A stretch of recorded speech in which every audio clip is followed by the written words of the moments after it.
Thank you. So I really do believe we need change. We need change in the State House. We need a fresh perspective. I'm actually a regional director of pharmacy for Charter Care Health Partners, which is a growing healthcare organization. And I have a business background, and I want to look for the state to move forward. I'm a healthcare leader, and I've demonstrated my qualifications and experience having recently championed healthcare legislation that was signed into law this summer. And I was really excited about that. It's going to help patients. It's going to help reduce healthcare costs. I have that legislative experience. I also have public policy experience. And I'm sharing my motivation, which was to serve public office, which it grew out of the frustration for the incumbents' voting record on the Toll Bill and Fair Work Bill, and that's the honest truth, and that's why I'm sitting here before you, because I did not agree with it. So I spent the summer working hard. I go door to door, and I'm trying to earn the respect of the voters in our district. Anyone who knows me, anyone who's ever met me or worked with me can attest to my trustworthiness, kindness, integrity, and love for our state. And I've made a great effort, and I have led a positive, inspiring campaign. If anyone wants to look me up, I'm on riforeva.com. I have a Facebook page, and I'm positive. I'm just posting the real issues in Rhode Island and what we need to do to fix them. And I introduced myself on my website as a fresh perspective candidate, and I believe that's what I am. But I zoomed in on the disappointing legislative record of Representative Tanzi on important issues that negatively impact our state, and that's for business, and the toll bill is one of those that's bad for business as well.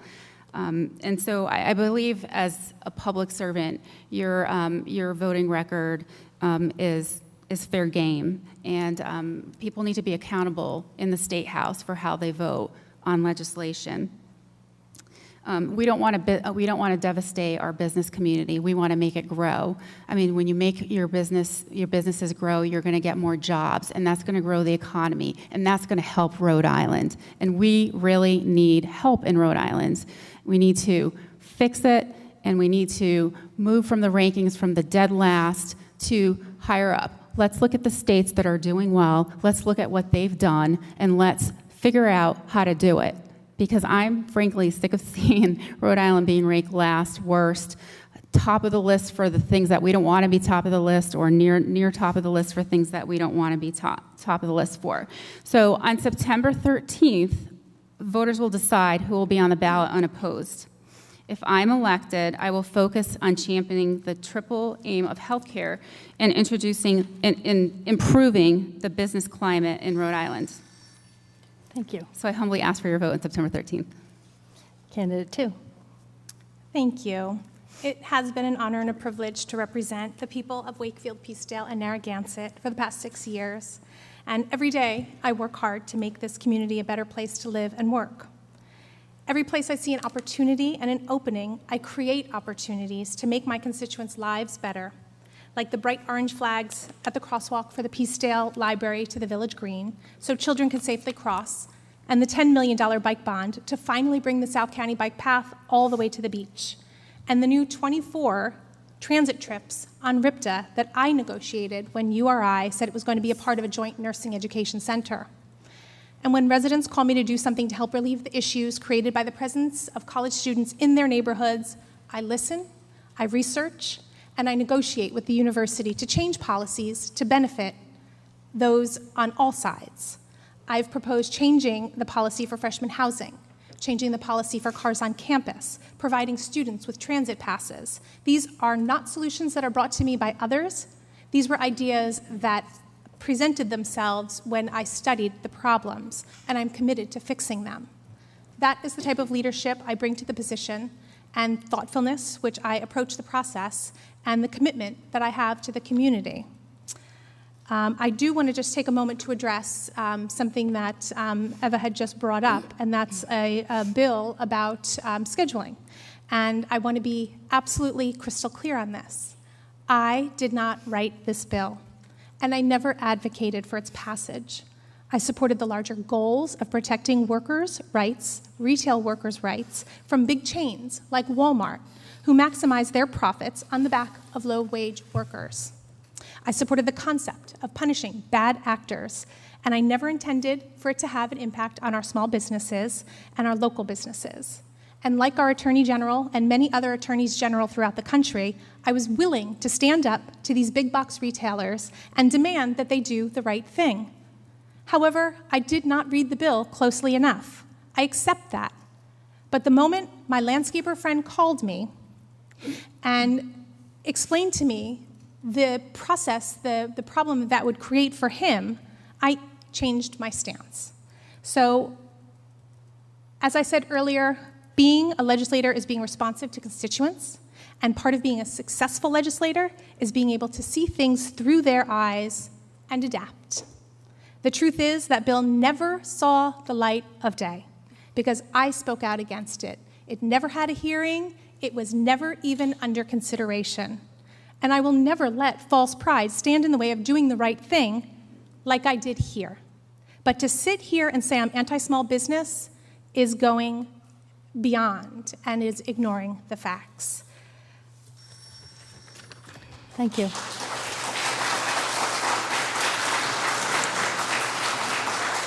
And candidate one? Thank you. And thank you all for coming tonight. I have enjoyed the opportunity to discuss a lot of these issues, but I also thought today was imagining what would possibly come up, and I had taken feverish notes about certain things. I thought for sure we would talk about affordable housing, which is a crisis here, I believe, in Rhode Island, and is an issue that needs to have attention on it and some resolve. There is a strong need for affordable housing, Section 8 housing, and in every, you have people that are moving to Warwick to find housing and leaving their community. So I thought that would be a hot topic. I also thought that maybe we would talk about renewable energy. I've been working on the town council for 2 years, and we're very proud of the solar farms we have at our transfer stations, bringing renewable energy and putting credits back into the taxpayers. That's been important. We've worked hard to extend the bike paths at URI up towards the Commons, and there should be a great deal of progress there. And I won't be on the council to see it when it happens, but I will certainly be very proud of it. The other thing that's been happening on our town council is the street lights being moved to LED lighting. That's a big project that's looking to save us a whole lot of money. The tolls I thought for sure would come up, although I think, everyone knows where people stand on those. I think the general public is very angry about that. That issue did come before us on the town council, and I certainly voted against it. Both South Kingston and Narragansett did, and our representative voted for it. Another issue is grants. I thought that might come up. Our representative gave $25,000 community grant to Providence. That's not our community. I certainly would like to see those community grants back into our communities where it's important. The Fair Work Week bill was something that put the fear into any small business person and certainly was a catalyst in raising my eyebrows to run for this position. There needs to be transparency in government. I think that has been an issue that I've heard over and over again that people don't feel there is. And, I step up for this position, not as a politician, but as a community member. I am you. I have lived in this community, raised my family here. My issues are your issues, and together we can have a voice in Providence. Thank you. Thank you. Thank you to all the candidates. And if we could have a round of applause for our moderator here. Well,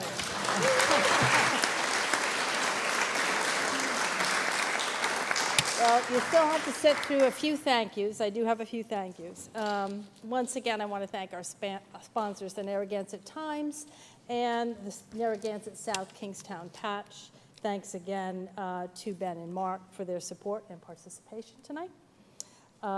Thank you again to all the candidates, and we wish you all the very best of luck as you prepare for the primary, which is Tuesday, September 13th. We encourage you all to get out and vote. As a reminder, polls are open from 7 a.m. to 8 p.m. Also, we have a thank you to the town of Narragansett for the use of this facility.